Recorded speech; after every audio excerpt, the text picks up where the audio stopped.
بسم اللہ الرحمن الرحیم۔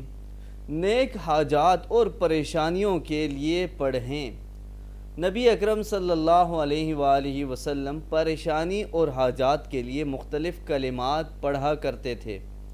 اس دور میں مسلمانوں کو جب کبھی کوئی پریشانی ہوتی یا کوئی حاجت درپیش ہوتی تو تب یہ معمول تھا، جن میں سے کچھ یہاں آپ کے ساتھ شیئر کر رہے ہیں تاکہ آپ بھی پریشانی اور حاجت کے لیے ان کلمات کو پڑھا کریں۔ تو کیا کلمات ہیں؟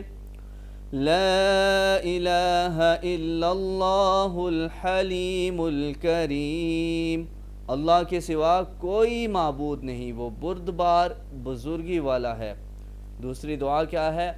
لا الہ الا اللہ رب العرش العظیم، اللہ کے سوا کوئی معبود نہیں، وہ عرش عظیم کا رب ہے۔ الحمد للہ رب العالمین، سب تعریف اللہ کے لیے ہے جو سارے جہاں کا مالک ہے۔